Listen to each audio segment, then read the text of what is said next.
নমস্কাৰ প্ৰিয় দৰ্শকসকল, মাত্ৰ কিছু সময় পিছতে আৰম্ভ হ'ব গৈ আছে সূৰ্যগ্ৰহণ। বছৰৰ প্ৰথমটো সূৰ্যগ্ৰহণ এবাৰ যিহেতু ৰাত্ৰিৰ ভাগত হ'ব গৈ আছে, গতিকে এই সূৰ্যগ্ৰহণ ভাৰতত নতুবা অসমত দৃশ্যমান নহয়, কিন্তু দৃশ্যমান হওক নতুবা নহওক, ইয়াৰ প্ৰভাৱ ৰাশিসমূহৰ ওপৰত নতুবা ব্যক্তিৰ ওপৰত প্ৰত্যক্ষভাৱে পৰে। যিহেতু এই সূৰ্যগ্ৰহণ বিশ্ব ব্ৰহ্মাণ্ডীয় ঘটনা, গতিকে ৰাশিসমূহৰ ওপৰত ইয়াৰ প্ৰভাৱ যথেষ্ট থাকে। আৰু এই বছৰ যিহেতু পঞ্চগ্ৰহী ৰাজযোগ আৰু সূৰ্যগ্ৰহণ একেলগে হৈছে, গতিকে এই পঞ্চগ্ৰহী ৰাজযোগৰ প্ৰভাৱ আপোনাৰ ওপৰত এইকেইটা দিনত কেনেধৰণৰ হ'ব, সূৰ্যগ্ৰহণৰ প্ৰভাৱে আপোনাৰ ৰাশিৰ ওপৰত নতুবা আপোনাৰ ব্যক্তিত্বৰ ওপৰত কেনেধৰণৰ প্ৰভাৱ দিব, সেই বিষয়ে এই ভিডিঅ'ত আপোনালোকে জানিব পাৰিব। অৱশ্যে সূৰ্যগ্ৰহণত কি কৰিব কি নকৰিব সেই বিষয়ে যদি জানিব বিচাৰিছে, এই ভিডিঅ'টোৰ শেষত এণ্ড স্ক্ৰীনত অন্য এটা ভিডিঅ' দিয়া থাকিব। সেই ভিডিঅ'টোত আপোনালোকে সম্পূৰ্ণভাৱে সকলো কথা জানিব পাৰিব। আজি অৱশ্যে আমি এই পঞ্চগ্ৰহী ৰাজযোগৰ প্ৰভাৱত আৰু সূৰ্যগ্ৰহণৰ প্ৰভাৱত এই সপ্তাহলৈকে ৰাশিচক্ৰৰ প্ৰত্যেকগৰাকী ব্যক্তিৰ ওপৰত কেনেধৰণৰ প্ৰভাৱ পৰিব সেই বিষয়ে জনাব বিচাৰিছোঁ। মেষ ৰাশিৰ ব্যক্তিসকলৰ এই সপ্তাহটোত সূৰ্যগ্ৰহণ আৰু পঞ্চগ্ৰহী ৰাজযোগৰ প্ৰভাৱত তেওঁলোকৰ আত্মবিশ্বাস বৃদ্ধি পাব। অৱশ্যে এওঁলোকৰ বৃহস্পতিৰ প্ৰভাৱত ব্যৱসায় বাণিজ্যত লাভালাভৰ সম্ভাৱনাও যথেষ্ট দেখা পোৱা গৈছে, কিন্তু কাৰোবাৰ পৰা যদি ধন লৈ থৈছিল সেই ধন হয়তো উভতাই দিবলগীয়া হ'ব পাৰে। খৰচৰ মাত্ৰা আপুনি ভবাতকৈ অকণমান বাঢ়িব। লগতে এই ৰাশিৰ ব্যক্তিসকলৰ হয়তো হঠাৎ কিবা সিদ্ধান্ত ল'বলগীয়া হ'ব পাৰে। অকণমান এওঁলোকৰ কাম কাজত ক্ষিপ্ৰতা অহা দেখা যাব। যিকোনো কাম এওঁলোকে এই সপ্তাহটোত সোনকালে কৰিবলগীয়া হ'ব পাৰে।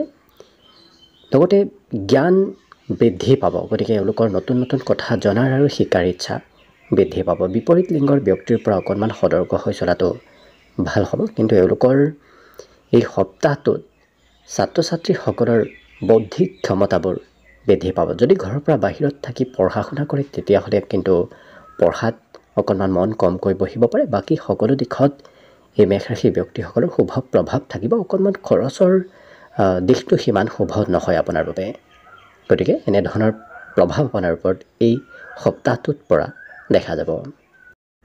বৃষ ৰাশিৰ ব্যক্তিসকলৰ বাবে এই সূৰ্যগ্ৰহণ আৰু পঞ্চগ্ৰহী ৰাজযোগৰ প্ৰভাৱত এই সপ্তাহটো তেওঁলোকৰ যদি বহুদিনৰ পৰা কিবা ধন সম্বন্ধীয় সমস্যা চলি আছিল, সেই সমস্যাবোৰত সমাধানৰ পথ আহিব। গতিকে আৰ্থিক ক্ষেত্ৰৰ ফালৰ পৰা সবল হোৱাৰ সম্ভাৱনা দেখা পোৱা গৈছে।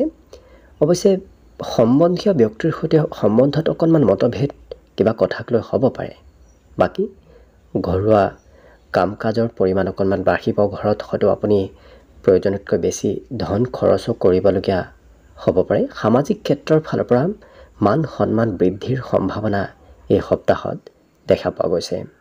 আনৰ উপকাৰ কৰাৰ ইচ্ছা মন যাব। লগতে ছাত্ৰ ছাত্ৰীসকলে শিক্ষাৰ ক্ষেত্ৰত এই সপ্তাহটোৰ শেষৰ ভাগত হয়তো সিমান পঢ়াত মন নাযাব পাৰে। সপ্তাহটোৰ আৰম্ভণিত পঢ়াত ঠিকে থাকে মন যাব, কিন্তু সপ্তাহটোৰ শেষৰ ভাগত হয়তো পঢ়াত মন অকণমান কম হ'ব পাৰে। বাকী অন্য সকলো দিশত শুভ। গ্ৰহৰ স্থিতিসমূহ বাকী সকলো দিশত শুভ দেখা পোৱা গৈছে।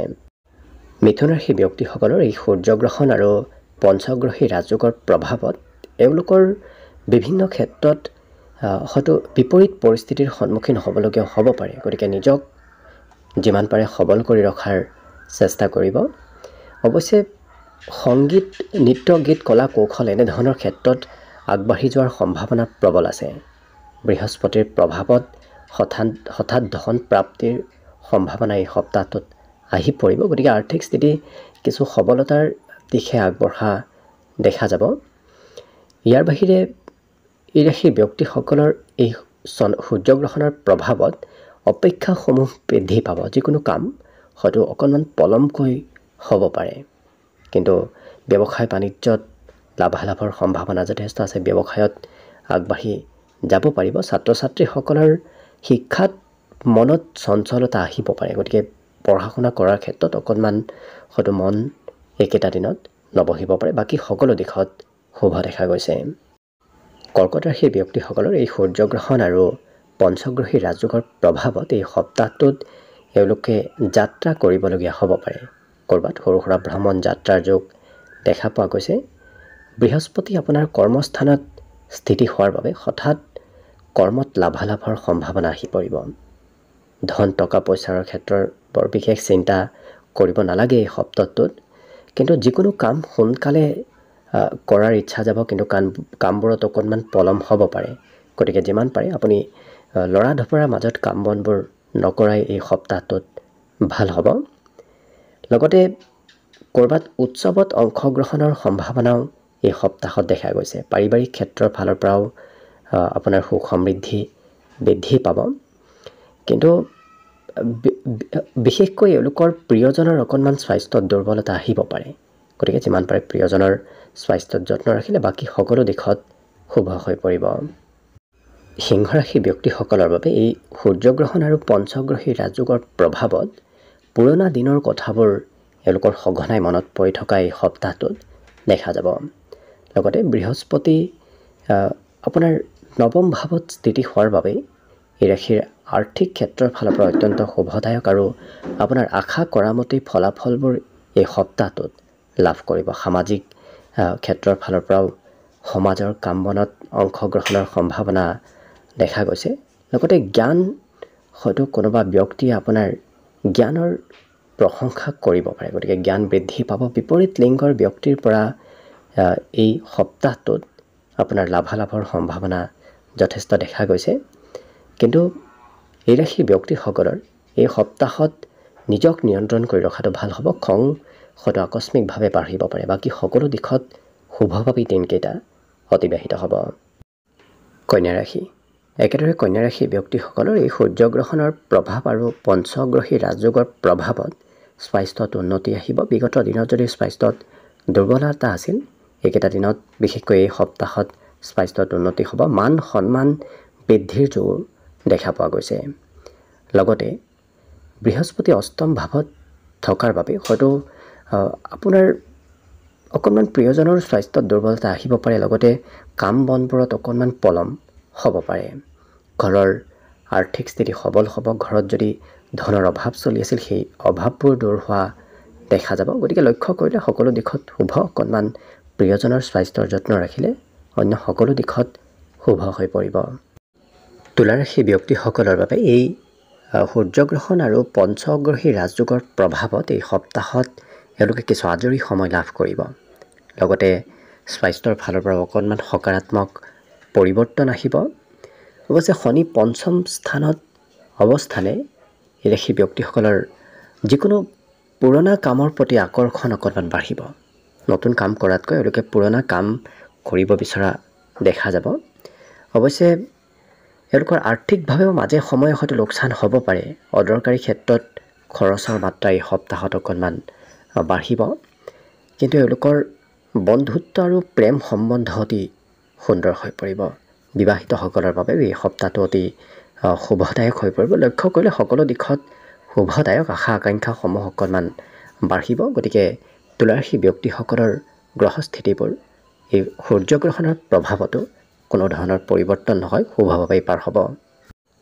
বৃশ্চিক ৰাশি ব্যক্তিসকলৰ বাবে এই সপ্তাহটোত সূৰ্যগ্ৰহণ আৰু পঞ্চগ্ৰহী ৰাজযোগৰ প্ৰভাৱত এওঁলোকৰ স্বাস্থ্যত উন্নতি হ'ব।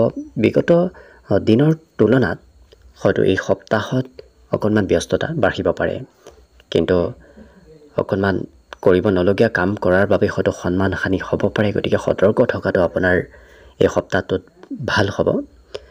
লগতে এই ৰাশিৰ ব্যক্তিসকলৰ এই সপ্তাহত হয়তো আৰ্থিকভাৱে বিভিন্ন দিশত লাভালাভ হ'ব পাৰে, কিন্তু অকণমান প্ৰেম সম্বন্ধৰ ফালৰ পৰা মধ্যম দেখা পোৱা গৈছে। হয়তো সম্বন্ধত কিছু দূৰত্ব বাঢ়িব পাৰে, গতিকে গুৰুত্ব ৰাখিব। কিন্তু আপুনি যি কামেই নকৰক কিয় সেই কামত সোনকালেই লাভালাভ হ'ব। গতিকে কৰ্মত অগ্ৰগতিৰ সম্ভাৱনাও যথেষ্ট আছে। অকণমান লিখা পঢ়াত মন কমকৈ বহা দেখা যাব। অন্য সকলো দিশত এই সপ্তাহটো শুভভাৱেই পাৰ হ'ব। বিশেষকৈ গ্ৰহণৰ প্ৰভাৱ, কোনো ধৰণৰ অশুভ প্ৰভাৱ এওঁলোকৰ ওপৰত থকা দেখা নাযায়। ধনুৰাশি। ধনুৰাশি ব্যক্তিসকলৰ এই সূৰ্যগ্ৰহণ আৰু চতুৰ্গ্ৰহী ৰাজযোগৰ প্ৰভাৱত তেওঁলোকৰ বিশেষকৈ ঘৰুৱা সমস্যাবোৰ অকণমান বৃদ্ধি পাব পাৰে, কিন্তু এওঁলোকৰ স্বাস্থ্যৰ ফালৰ পৰা এই সপ্তাহটো অতি শুভদায়ক। বিগত মাহৰ তুলনাত এইকেইটা দিনত আপোনাৰ স্বাস্থ্যত উন্নতি হ'ব। লগতে প্ৰেমত কিবা ভাল খবৰ আহিব পাৰে।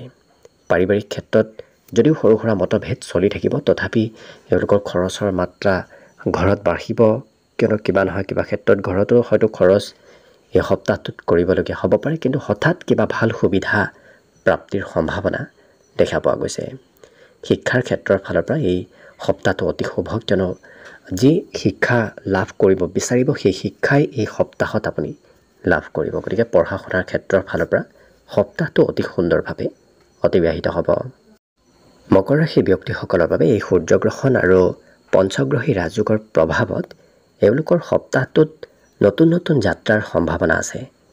লগতে পিতৃ মাতৃৰ পৰা সহায় লাভ কৰিব, কিন্তু অকণমান কষ্ট বাঢ়িব পাৰে। যিকোনো কাম হয়তো এবাৰত নহয় দুবাৰ তিনিবাৰ আপুনি কৰিবলগীয়া হ'ব পাৰে। ভাতৃ ভগ্নীৰ অকণমান স্বাস্থ্যত দুৰ্বলতা অহা দেখা যাব। ঘৰ পৰিয়ালৰ ক্ষেত্ৰৰ ফালৰ পৰা এই সপ্তাহটোত অকণমান মধ্যম, পৰিয়ালৰ হয়তো আপুনি গুৰুত্ব আৰু যত্ন ৰাখিবলগীয়া হ'ব পাৰে। কিন্তু এওঁলোকৰ এই সপ্তাহটোত ছাত্ৰ ছাত্ৰীসকলে বিপৰীত লিংগৰ ব্যক্তিৰ প্ৰতি আকৰ্ষিত হোৱাৰ বাবে পঢ়া শুনাৰ পৰা গুৰুত্ব অকণমান কমিব পাৰে। ঘৰত প্ৰিয়জনৰ পৰা সম্পূৰ্ণ ছাপোৰ্ট লাভ কৰিব। যিকোনো ঘৰৰ কাম কৰাতে ঘৰত থাকিলে প্ৰিয়জনৰ পৰা সম্পূৰ্ণ ছাপোৰ্ট লাভ কৰিব এই মকৰ ৰাশি ব্যক্তিসকলে। কুম্ভ ৰাশি ব্যক্তিসকলৰ এই সপ্তাহটোত সূৰ্যগ্ৰহণ আৰু পঞ্চগ্ৰহী ৰাজযোগৰ প্ৰভাৱত এওঁলোকৰ কষ্ট অকণমান কমিব, কিয়নো বিগত দিনত যিমান আপুনি কষ্ট কৰি আছিল এই সপ্তাহটোত অকণমান কষ্টৰ পৰিমাণ কিছু কম হ'ব। ভাগ্যৰ উদয় হোৱা দেখা যাব। গতিকে হঠাৎ হয়তো কিবা ভাল খা খবৰ এই সপ্তাহটোত লাভ কৰিব পাৰে। কিন্তু এওঁলোকৰ আৰ্থিকভাৱেও মাজে সময়ে লাভ হ'ব। কিছু ধন আপুনি লাভ ল'ব পাৰিব, কিছু খৰচো এই সপ্তাহটোত বাঢ়িব। কিন্তু চেষ্টাত সফলতাৰ যোগ আছে। অকণমান চেষ্টা বেছিকৈ কৰিব লাগিব, তেতিয়া আপুনি এই সপ্তাহটোত নিশ্চয় সফল হ'ব পাৰিব। লগতে শিক্ষাৰ ক্ষেত্ৰৰ ফালৰ পৰা এই সপ্তাহটোত অকণমান কষ্ট বেছিকৈ কৰিব লাগিব, তেতিয়াহে শিক্ষাত ভাল প্ৰদৰ্শন দেখুৱাব পাৰিব। লগতে পঢ়াত অকণমান মন কমকৈ বহা দেখা যাব। আনৰ প্ৰেছাৰত পঢ়া শুনা কৰিবলগীয়া হয়তো হ'ব পাৰে। কিন্তু এওঁলোকৰ ঘৰত থাকিলে ঘৰত সুখ সমৃদ্ধি বৃদ্ধি পাব। আৰ্থিক ক্ষেত্ৰৰ ফালৰ পৰা সপ্তাহটোৰ শেষৰ ভাগত অকণমান হয়তো ধনৰ অভাৱে দেখা দিব পাৰে। অন্য সকলো দিশত অৱশ্যে শুভভাৱে এই সপ্তাহটো অতিবাহিত হ'ব। মীন ৰাশি ব্যক্তিসকলৰ এই সূৰ্যগ্ৰহণ আৰু পঞ্চগ্ৰহী ৰাজযোগৰ প্ৰভাৱত যদিও অকণমান স্বাস্থ্যত প্ৰভাৱ পৰিব, স্বাস্থ্যত দুৰ্বলতা আহিব, তথাপি এওঁলোকৰ গুপ্ত পথৰ পৰা ধন আগমনৰ সম্ভাৱনা দেখা গৈছে। ব্যৱসায়ত বিভিন্ন প্ৰকাৰৰ লাভালাভে দেখা দিব, কিন্তু ঘৰত খৰচৰ মাত্ৰা অকণমান বাঢ়িব পাৰে। ঘৰুৱা খৰচ এই সপ্তাহটোত বৃদ্ধি পাব। কিন্তু কৰ্মক্ষেত্ৰত কাম প্ৰয়োজনতকৈ অকণমান বেছি হয়তো কৰিবলগীয়া হ'ব পাৰে। যিকোনো কাম কৰি থাকিলে হয়তো একাগ্ৰতা সিমান নাথাকিব পাৰে। এই সপ্তাহটো তেওঁলোকে মোবাইল অকণমান বেছিকৈ ব্যৱহাৰ কৰা দেখা যাব। ইলেক্ট্ৰনিক সা সামগ্ৰী এওঁলোকে বেছি ব্যৱহাৰ কৰা দেখা যাব। ছাত্ৰ ছাত্ৰীসকলক শিক্ষক শিক্ষয়িত্ৰীসকলে সমৰ্থন কৰিব। গতিকে শিক্ষাৰ দিশৰ পৰা এই সপ্তাহটো অতি শুভ, কিন্তু অকণমান নিজৰ স্বাস্থ্যৰ যত্ন ৰাখিলে বাকী সকলো দিশত এই মীন ৰাশিৰ ব্যক্তিসকলৰ বাবেও শুভ হৈ পৰিব। গতিকে আশা কৰিছোঁ প্ৰত্যেকগৰাকী ব্যক্তিৰ বাবে দিনকেইটা যেন শুভ আৰু মংগলময় হৈ পৰক, তাৰেই কামনাৰে আজিৰ বাবে ভিডিঅ'টো ইমানতে সামৰণি মাৰিছোঁ। ধন্যবাদ।